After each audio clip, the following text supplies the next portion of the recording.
much, Eivind. Thank you for being with us. One of your latest projects is the quartet with Audun Erlendalen and Vetle Olte, sorry for pronunciation. And there's a strong rhythmic accent, the true drummers formula. How did you come to this decision? Which are the internal dynamics of the group?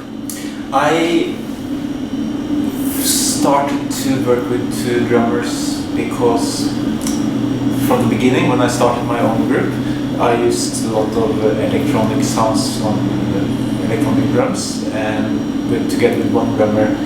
And the problem, I think, I like the largeness it can give the grooves, that you have different elements, different kind of sounds playing the groove.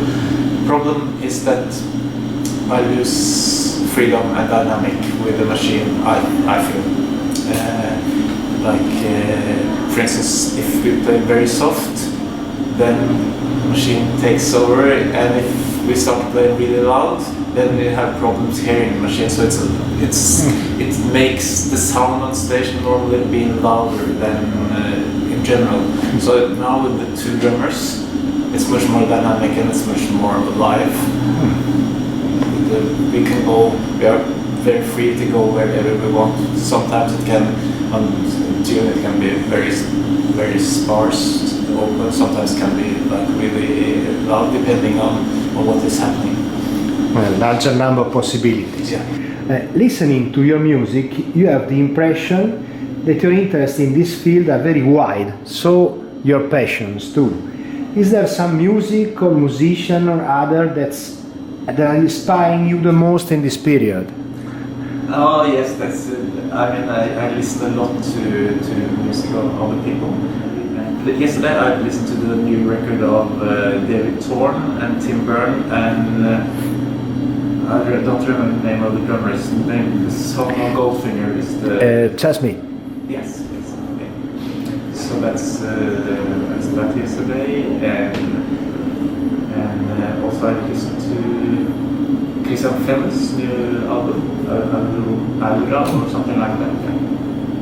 So I listen to a lot of very different music. I also listen to some classical music, Mussorgsky, and so it's different stuff. May we say also that dub was one of your passions. How was the playing with Sly Dunbar and Robbie Shakespeare? Fantastic. It's learned a lot from this, and it was a very nice thing. There was like an interview like this with Sly, and I was sitting next to him, and he said, the interview asked, what's this important for you in music? It's to make people dance. And it's also what they do. They are so into this, and they have this very personal style, which I think is fantastic to be in there with them. Different curves, different way of communication. Like when we play together, the communication is maybe more fast. Like you do something and then you got the response immediately.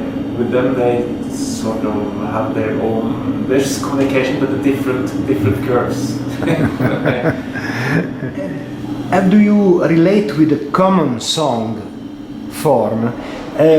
How is your attitude when it happened that you played standards, for example?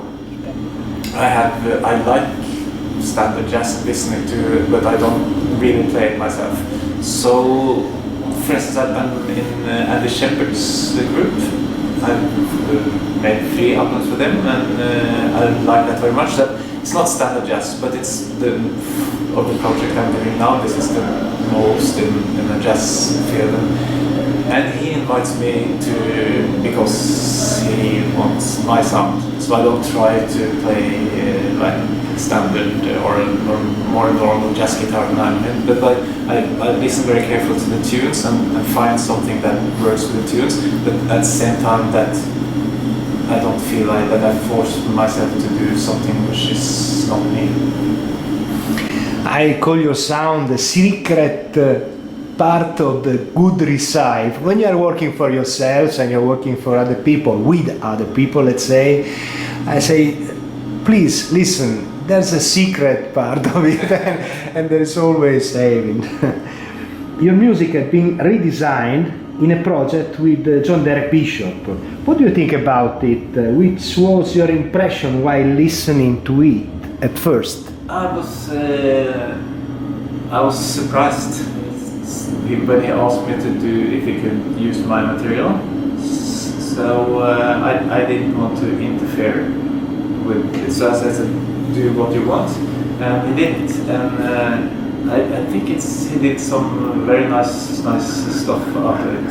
And then I overdubbed on a couple of tunes. That's when he had done his part. So that was all. Bit surprising, anyhow. Yes. How would you describe your guitar techniques? Not, not very good, actually. My guitar playing is very linked to how I use my effects. So, but that means that also that everything from how I voice my harmonies or how I touch the strings, it also affects how the signal goes through the effect. So it's everything is integrated. My left hand, that's pretty good.